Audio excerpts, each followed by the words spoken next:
You might think you know yourself well.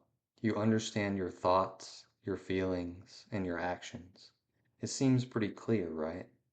But what if I told you that what you think is you, your conscious thoughts, are just a small part of who you truly are?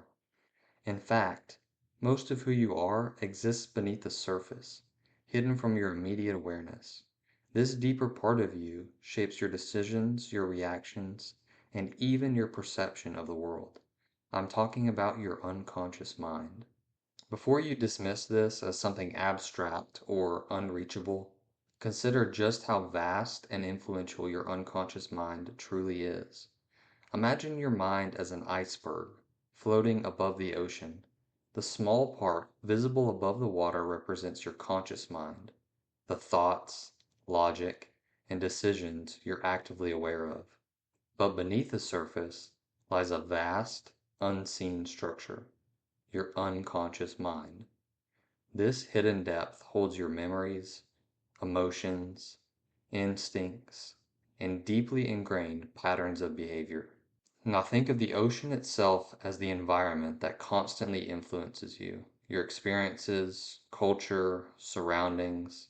Though you may only see the tip of the iceberg, it is the massive, submerged foundation that truly shapes your actions and responses. The unconscious mind is enormous and powerful. It is where everything that has shaped you over the years lives: your values, your fears, your habits, your deepest drives. It works in the background, like an operating system on a computer, continuously running and influencing your behavior without you even noticing. And just as that operating system, it has its own set of goals. Its primary goal is to keep you safe. However, there's a catch. The way your unconscious mind keeps you safe is by sticking to what's familiar, even if that familiarity no longer serves you. You might notice that you have certain behaviors, beliefs, or fears that hold you back or keep you from changing. That's because your unconscious mind's priority is to keep you safe, not growth or transformation. It will do everything it can to maintain the status quo, even if that means reinforcing habits that no longer help you. To illustrate this point, let me share a story, one that reveals just how powerful these hidden forces truly are.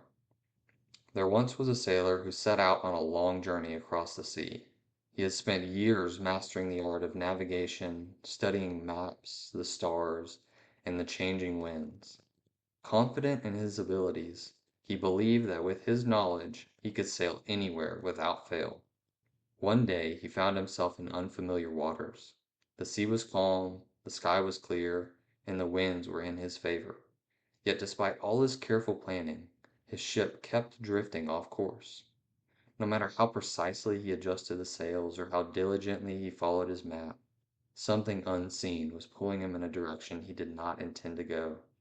Frustrated, he sought the advice of an old fisherman who had spent his life on these waters. The old man listened patiently and then smiled. "You are fighting the current beneath you," he said. "It moves where you do not see, shaping your journey without your awareness." The sailor was taken aback. "But I have been watching the wind, the waves, and my map. How could I have missed this?" "The sea has many forces," the fisherman explained. "Some are visible, like the wind that fills your sails. Others are hidden, like the currents beneath, moving silently but powerfully." At that moment, the sailor understood. He had been so focused on what he could see, his map, the wind, the surface of the water, that he ignored the deeper forces at play. Once he learned to work with the current rather than against it, his journey became much smoother and more aligned with his intentions. And so it is with the mind. We navigate life with conscious intentions, believing that our thoughts and decisions alone determine our path. But beneath the surface, the unconscious mind moves like a deep current, shaping our choices in ways that we do not always recognize. Only when we become aware of it can we truly take control of our journey. Now let's dive deeper into how this unconscious mind forms from our experiences and shapes who we are. From the moment we're born, we begin collecting experiences like seeds. As children, our minds are like sponges, soaking up everything from our families, our environment, and the events that surround us. These experiences form the neural pathways, the side streets of our brain, that eventually, through repetition, become highways. When a particular behavior or pattern is repeated over and over, immense energy flows through those neural pathways.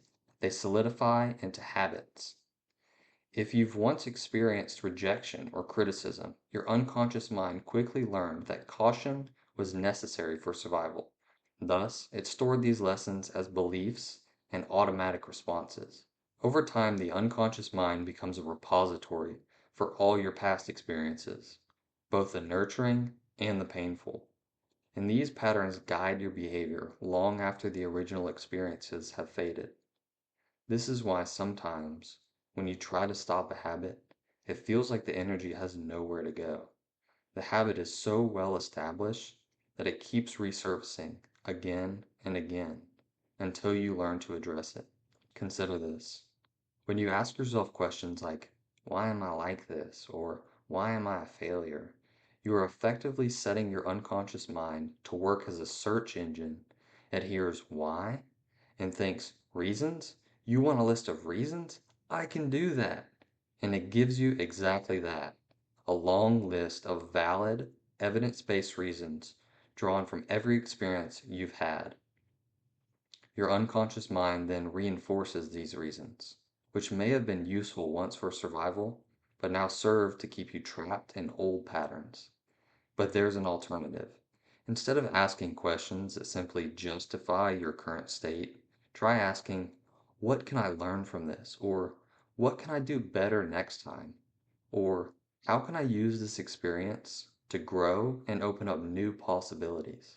These questions do not force your unconscious mind to search for reasons to keep things the same. Instead, they prompt it to look for new solutions and opportunities for growth. This approach is transformative. When you shift your questions from why to what and how, you begin to channel the energy that was once trapped in the old neural highways. By consciously connecting with your habits and saying, I understand where this is coming from, and it's not for me anymore, you allow that energy to be redirected. This is akin to the law of conservation of energy. It can neither be created nor destroyed, only transformed. When you transmute the energy stored in old habits, you pave the way for new neural pathways to form. These new pathways become the routes you travel as you create new behaviors, beliefs, and ultimately a new way of living. By asking better questions and understanding the underlying mechanisms of your unconscious mind, you set the stage for lasting change. You begin to shape the life you know you can live, one small step at a time. New neural pathways develop, and what was once a side street becomes a well-traveled highway of growth and possibility. Now, as you reflect on everything you've learned, I wonder, what's the first small possibility that comes up for you when you think about channeling the hidden power of your unconscious toward growth? How might you begin transforming old patterns into new habits that support the life you want? Because the truth is, the more you ask better questions, the more you'll uncover the hidden potential that's always been there, waiting for you to see it.